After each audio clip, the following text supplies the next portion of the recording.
Delmarva Today with Don Rush. The danger to pedestrians in the region has been highlighted by the hit and run of a 14-year-old from Ocean Pines. Welcome to Delmarva Today. This is Don Rush. The death of the freshman at Stephen Decatur High School is just one of the many accidents that occur, particularly during the tourist season. To talk about that and other local issues in the studio this morning is Greg Bassett, editor and general manager for the Salisbury Independent newspaper, and Stephen Green, publisher and editor of the Maryland Coast Dispatch. Welcome to the program. Hey, Don. Thanks for having us. So, Steve, I want to turn to you. What is the latest we know about this hit and run involving the 14-year-old? Sure. Well, this case is really dominating the community right now. It's tugging at the heart of everyone. As you mentioned, he was a rising ninth grader at Stephen Decatur High School. He was a well-known young man, and that he was outgoing, enjoying all the things that Eastern Shore teens seem to be interested in. The latest is that we know very little, honestly. Officially, the latest is that the vehicle was found in the Ocean Reef community in West Ocean City. And the driver has not been located. That's official. We, of course, do our own research and, have found that a suspect of interest is a 21-year-old man who, in our research has shown, was driving eastbound on Grace Corner Road, struck the teen who had unfortunately left the vehicle of his sister to, take a look at something that was on the side of the road. It was actually a stuffed deer's head that was affixed to a telephone pole. And he posted a video of that on Snapchat right before he was struck. Unfortunately, it hits hard. But the vehicle did not stop. The vehicle was later found in the West Ocean City community, 6 days later. Quite frankly, we're getting a little impatient. I think everyone is. But I will say the family deserves a tremendous amount of credit for the poise that they are showing. They are releasing statements through their personal injury attorney. That shows where their efforts may be headed. That they are standing by law enforcement. Supportive, thankful for the supportive community. The family really has amazed me, and I think that maybe if it had happened to any of our families, we may not be as patient. But that's really the latest. It's slow going on the update front. Now, I understand there was some statement by the Matt Odd companies. Tell me a little bit about that. Sure. Yeah, that was for those of us in this business, it was a bit startling to me. It actually makes me wonder if maybe this is part of a legal strategy, quite honestly. The Matt Orr Companies, which is the operator of the Ocean Pines food operations and also owner of 2 other restaurants, one in Western City and one in Ocean City, issued a statement essentially implicating a partner in their business as having a role in this situation. Ralph DeAngelos was the individual that was named. He is believed to be the boyfriend of the mother of the suspect. We had heard his name all along, but we certainly weren't prepared to come out and name him, until we got more official information. The Matt Orr Company's statement basically made our jobs easier in that we were able to, officially tie him to what we believe to be a family member of his that was the motorist. And again, it was really unheard of. And Greg, I've really never seen something like that. And it almost makes me believe that maybe this was part of a legal strategy to get a change of venue at some point down the road, because I have never seen a statement like that. Again, the name was mentioned as possibly involved in the investigation, but that statement clearly implicated him as being maybe even more involved than we realized. Now, the statement, to the fact, it said that we stand by Mr. DeAngelis. He's a man of his word. We will continue to stand by. But the statement that was so bizarre, and then it actually took a kind of a turn to talking about what the Matt Orr Companies has done for Ocean Pines food and beverage. It lacked a lot of empathy. It was definitely in poor taste. And again, it makes me think that maybe this is part of a legal strategy for a change of venue, because I can't figure out why that statement was released. Now, there have been a number of pedestrian accidents. I think it was actually one back in 2019. 51-year-old man was hit by a car that then fled the scene. What's the latest on this problem there, and have we had others so far this season? Sure. Yeah. Actually, all things considered, considering the amount of people that are in Ocean City and the amount of silliness that you see on Coastal Highway and the roads with alcohol use and other things, we've only had one pedestrian fatality this year in Ocean City. It was actually a fireman that was down here for Fireman's Week, and that was actually on 46th Street. He was not in a marked crosswalk, and it actually was where the median fence is, believe it or not, which is, was built to deter these sorts of jaywalking incidents. But yeah, I mean, look, it was a young firefighter. It was another one that kind of tugs at the heartstrings of young life cut short. He was down here again. He was from Southern Maryland, and that's been our only pedestrian fatality. There have been other pedestrian accidents, but that was on the island of Ocean City. Now, there was, along with the Gavin Knupp, there was a fisherman that was struck and killed on the Route 50 bridge. But within the same week, the Knupp fatality took place. That man was a local from Bishopville. He was crossing from the south to the north part of the bridge, which I know that seems kind of crazy, but it's actually very common for fishermen to do that. It just seems, unsafe to think of, but it does happen quite a bit with the current changes and anything like that. So he was struck and killed, and that's actually another one that we're following where charges are pending. We have not heard. Now that in that collision, the motorist stayed on the scene, but the press release from the state police said that charges would be following. But again, we haven't gotten anything, and this is a test of patience for all of us in our business. We do need to let these guys do their investigation. Nobody wants to see a case tossed for sloppiness. So, but it's again, we're all trying to show some poise and patience, and when these ones that are stripped close to home, it's challenging. Greg, I want to turn to you. Here in Salisbury, there's been an effort, I guess, to allow employees the right to collective bargaining. I guess we have a statement from Jake Day who said, "We want a competitive workforce, puts us at a disadvantage when competing with less busy jurisdictions." What's the impetus for this? And I was a long time union shop steward in my own companies, and why don't they just simply raise the pay and get better benefits in order to attract people? Yeah, I think what's happening, in the old days, when you and I were growing up, Don, having a municipal job was seen as very cushy. You got all the holidays off, and you worked an 8 to 4 type shift, and it was really low stress, great pension. Public service, and you're protected by all the municipal employee laws. But now private sector completely competes with how the government operates. So the government jobs that were seen as good jobs, cushy jobs, layoff-free jobs aren't that way anymore.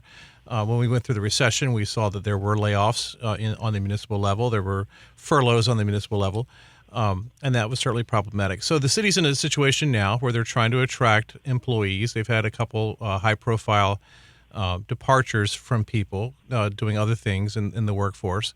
And when they go out to recruit, the idea that there's no collective bargaining, that there's no union representation in the city, it diminishes the amount of employees that they can attract. So this is a complete reversal. We're so used to, as Steve remembers in Ocean City, when the FOP, the police union, took over in Ocean City, how the resort fought that for so long.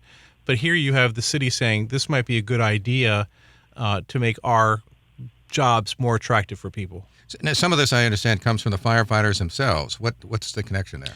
Yeah, I think they would like to have it. And I think, the quote in our paper from one of the reps was that there will be benefits far beyond salaries in terms of working conditions and schedules and the way that they can, make appeals and stuff.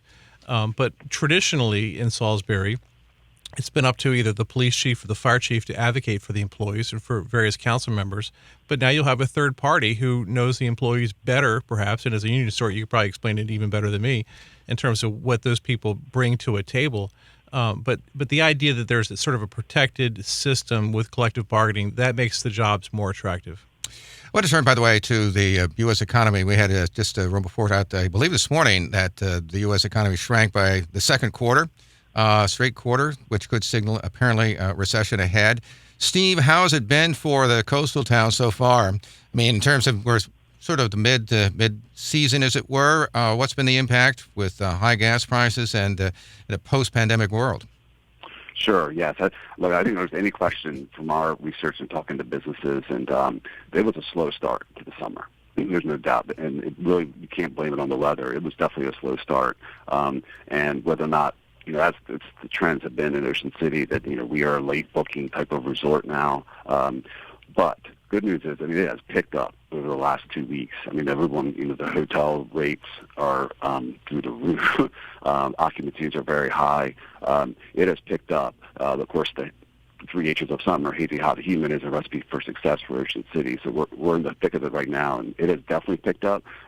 No question, that slow start. I think, just from anecdotal conversations I have with business owners, fuel prices certainly, played a major part of it. But also, many of the more veteran business owners that I've talked to, talking 25, 30 years in business, see the summer as almost like a little bit of a correction. They are not comparing the numbers this season to 2021 or 2020. They're looking back to 2019. Ocean City tremendously benefited from the pandemic. We were close to everything, or being close to metropolitan areas that, when traveling on a plane wasn't really thought of, in 2020, that summer. Ocean City benefited from the pandemic, so the numbers that we're seeing were very high. Now, not to say there haven't been negative consequences of the pandemic. We saw some of our worst crime in decades in 2020, as far as serious crime. But look, everything is picking up in Ocean City. Even on that crime front, just because it's always at the front of mind. This has been a fairly tame summer. I say fairly. On Monday afternoon, there was a daylight armed robbery on the boardwalk. That was obviously very, very concerning. 2 of the suspects have been apprehended, one of which is from Wacomico County. The third, I guess police know, but they don't have his whereabouts yet. But all things considered, I would say Ocean City has had a slow start to the summer, but it is ramping up. We're really into the groove period now. If the White Mile Open is coming up in 10 days, that is really hits Ocean City at the peak of our summer season. Greg, I want to turn to you because I guess it was a Business, Economic, and Community Outreach Network, or Beacon, at Salisbury University. They began the year projecting a fairly good year, and we do see that the unemployment rate is down and job growth nationally has been up. What are we looking at in terms of Salisbury? Yeah, the latest numbers that we have are really from April, so they're not as useful as they need to be, but it's about a 4% unemployment rate in Wacomico County, and that's flat, but what has changed in the business person's mind is the things that they're concerned about. So a year ago, the tight labor market, the lack of available help was the number one concern. Now inflation is the number one concern, and the supply chain is number 2 for everybody. But inflation has really taken over as the dominant concern among business people. And, we'll have to see how that plays. Gas prices are down. It looks like inflation may have peaked based on what you read out there. But who really knows? Still, even in Wacomico County, about 30% of the available labor market is not employed right now. They're not looking for jobs. They're not employed. So there's still those people who are out there who have not gone back to work post-pandemic. And for whatever reasons those are. I know a lot of people that just retired early because they didn't want the frustration. There's the office settings, all that debate you can talk about forever. One thing about, and Steve will tell you too, down here is recessions get here later and they last longer. So we can usually see things in the housing market that will indicate that there's a problem. You'll start to see foreclosures go up if there's a recession. If Steve all of a sudden his paper gets a lot of foreclosure listings, then there's a situation going on elsewhere. But it gets here a little bit later. It hangs on a little bit longer. So that's one of the trends for us historically. Maverick, Steve, what is the situation in terms of housing and particularly allowing people to come in and, be able to rent some houses? What's the situation there? And are we looking at something that is still a problem? Because I know I've talked to some other people who said some of the changes in laws has created some serious issues. Sure, yeah. Just on the Greg's point about the real estate market, there's no question we're seeing a turn here in the market, as far as it was always that listings were way down. You hear stories of, offers, 6, 7 offers within an hour getting on the listing service. That is definitely, we are seeing a change. There's no question. And it's interest rates are all part of that situation. But as far as with the housing, during the pandemic, many people either flip their housing to Airbnb type of situations or long-term housing, short-term housing, excuse me. And that created the challenge of employment and labor. This summer, we're not hearing as many concerns about labor as we did in the past. There were situations where I talked to one restaurant owner. He took about 50 of his spots, 50 parking spots, because he was, as far as the code, compliant, and turned that into housing for 62 employees. Somehow he made that work. But, those sorts of situations are playing out throughout the town, and you see these people, really private sector, taking these matters into their own hands because they were concerned about the J1 farm labor workers, those sorts of things. But, the point I guess I'm trying to make with it really is the housing. We're seeing a major change in the real estate market. The numbers are confirming it. So I think the days of this, speaking a little bit of a recession, Greg's point of it takes longer to get here, these are early signs that we're in for an economic change.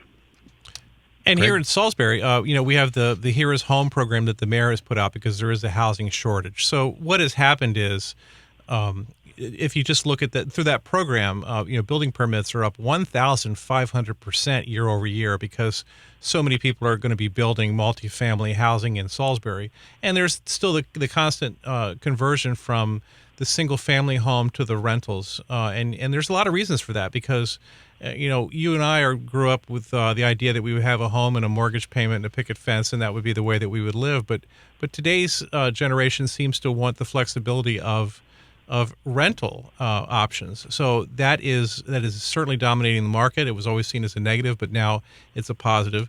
The other big factor is, with interest rates up, that's changed everything in terms of the market. There's still low inventory. The escalation of home prices in Wicomico, while they're the highest ever, has slowed down. You are seeing some more houses come onto the market as the boom sort of closes down. But the feedback I get is this is not all a terrible thing, that it was crazy that there weren't enough listings and people didn't have the flexibility to move around like they wanted to.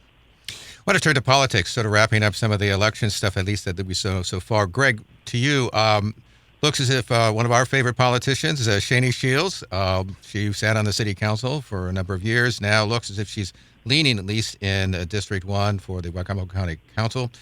And she's besting, I guess, Monica Brooks. What's going on there? And it's close. It is. It's a 22-vote margin after more mail-ins were counted yesterday.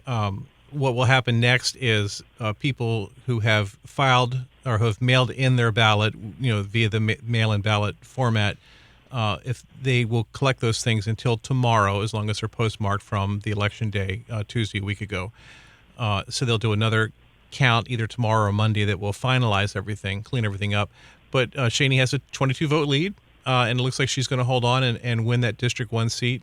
There is an opponent in the fall. No, there's not. There's no opponent in the fall, so she has a clean run at this thing. So what kind of council member do you think she's going to be like, given her own past experience? Much different than, say, Amber Green and some of the other folks. No, Shani's very emotional. She's very social. She's very anecdotal. So she will definitely, things that people say to her will get repeated at the council table because she'll let everyone know what the public is thinking. And as always, District 1, whether it be in the city election or in the county, they feel, the people that live there feel like that they don't have a voice at the table, and Shani will be sure that they have a voice. And Steve, I want to talk to you because it looks as if we still have close races in District 3 and 4 on the commission. Yes, exactly. Or is close the right word? I don't know. Yeah, no, close to this is agonizing. I have to say. Greg, you probably agree. I can imagine it's your deadline day, so you're trying to make a paper, and that District 3, there's 40 votes that separate 3 or 4 candidates. Yeah, this is I guess the new world of election coverage with mail-in ballots, but it is agonizing. But in District 3, Fury at this point, after the second round of provisionals and mail-ins were done yesterday, so he has a 39-vote lead. It sounds crazy, but that probably is going to, I actually feel very confident that he's going to win that district based on what is left. We will not know officially until Friday, and in the newspaper that comes out on Friday, that again is horrible, but that's my problem. In District 4, it's even tighter though. This is Ted Elder, the incumbent, 3-term incumbent, has an 8-vote lead with more ballots to be counted tomorrow. So that one is close. That's actually been a fascinating matchup. That's Elder, again, the incumbent, against Virgil Shockley, who's in second place. And he was a 12-year commissioner. Elder and Shockley had squared off 5 different times over the years. And it's always been very tight. At one point, actually, it was tied at the end of an election that those guys went into the ballot, the counts of that, so that was an amazing race. But this one is 8 votes at this point. Tomorrow will be when we expect the election to be ratified. So we are waiting. It's just, I guess, how we're going to be covering elections from here on out. Yeah, as you know, Virgil is always good for a quote in the paper. He's always got plenty to say. And we all thought, I think, as a Worcester resident, that he was done with politics. But he's really gotten in this race and messed everything up, hasn't he?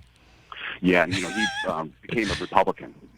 Not a Democrat. Right. And he was probably always a Republican anyway in his views. But switching over from the Democrat to Republican certainly has helped him. I think Elder, I hate to say it, but 8-vote lead may be safe. And that is amazing to say, isn't it? But, he was first place at the end of Election Day, and after two canvases, we'll call them, he has maintained the lead. It went from 6 to 8 with this latest canvass. Yeah, here in Wicomico, about 1,700 mail-in ballots were requested. They've counted about 700 or 800. So are there 1,000 out there to come in the mail, or did people not, ultimately mail it or fill it out? We don't know how many are going to come in.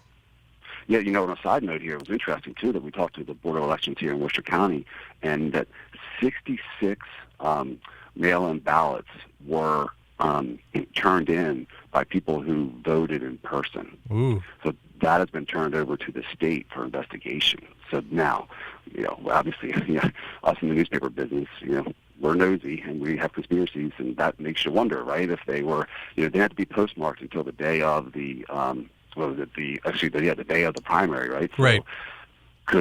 Was there some tea leaves read and then put in the mail? So that'll be something that will be interesting to follow, down the road. Because in this new mail-in world, it's I don't like it. I'll just editorialize here, just because I just feel like this is the voter fraud was a concern, right? So here's 66 that at least have been tagged as potentially fraudulent. To both of you, I'll start with you, Greg. So we seem to now be living in a world of mail-in ballots, and not only mail-in ballots in the sense of in the past, because they have been used in the past, but given the characterization that is taking place with the pandemic, in which many people went for the mail-in, and now because they mailed it in during the pandemic, they feel more comfortable, for instance, or more familiar with the process of mailing them in.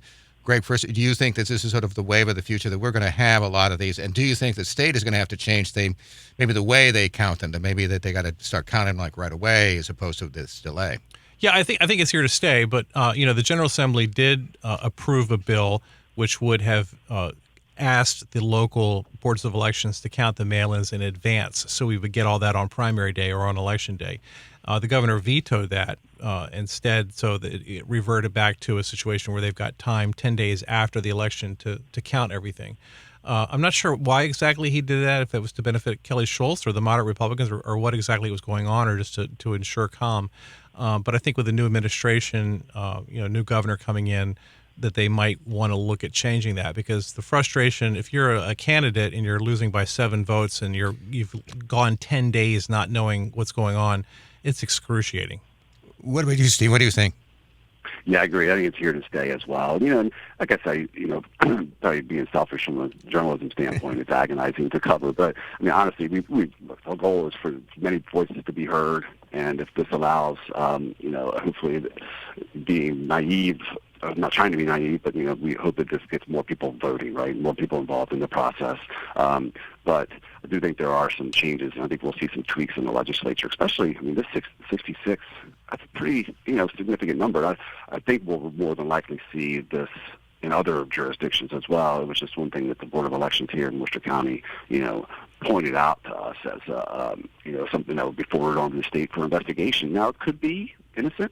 Right? Could be innocent. Could be they did it and then realized they'd already voted, or I don't know. I'm not sure if it passes the sniff test. But one of the things I'm curious about is I think one of the governor's reasons I think he vetoed was because of the signature issue in which he wanted to make sure the signatures matched that kind of thing. It wasn't that kind of thing. Right. But that doesn't seem to be the issue here.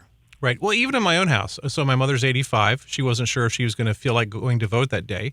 So she got a mail-in ballot, and then election day came, and I took her to vote. Now, could she have filled it out and mailed it in too and forgotten? Yes. So of the 66 he's talking about, maybe there's 5 or 6 that are legitimate where it's just miscommunication or things go wrong. So you end up with situations like that where just stuff can happen. Right. Although, Steve, I mean, having 66 ballots, that's a small drop in the bucket. I mean, unless there's some organized effort. And we have, by the way, in other states, we've seen organized efforts. Apparently, if some of the Republicans, just for happenstance, in which they've tried to do some funny things. But overall, it seems to me, though, it's pretty clean. It is a drop in the bucket. You're right. But I guess in an election where we have one district with 39 votes, right, one district with, that's the only thing. And now, look, those 66 are countywide, so we can't put that on either District 3 or District 4, and we don't know how they break out as far as the residential areas that they came from. But like, it is a small number for no question. But I think it was one of those things that for us it was an asterisk just to kind of follow and curious to see how the state goes forward with an investigation on that front. And it could be like Greg was mentioning, that maybe a resident is called and said, if it's innocent like that, then I would hope that's the end of that matter. I just hope I'm not one of the 66. Exactly. We'll have to check that out, Steve.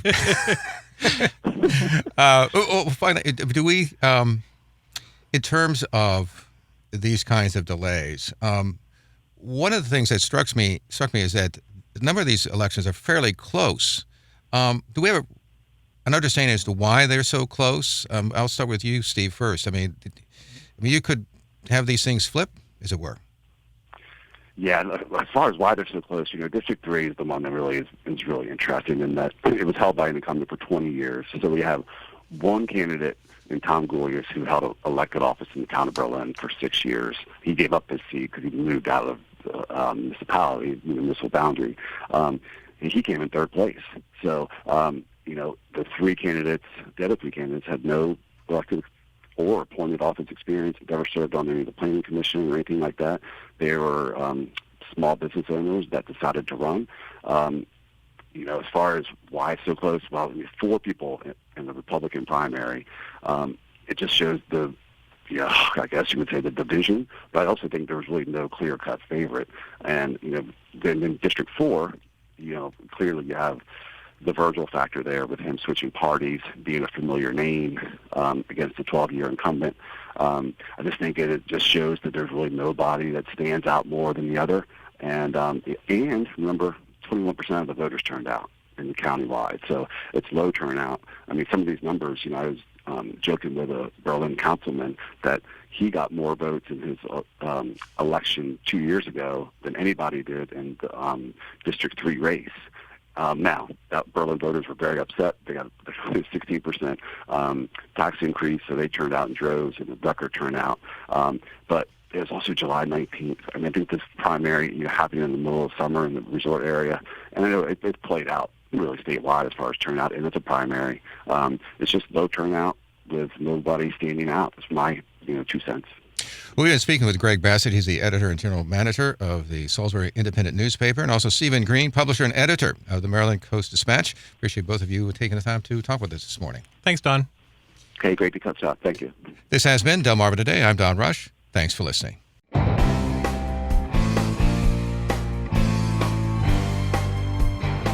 Delmarva Today with Don Rush.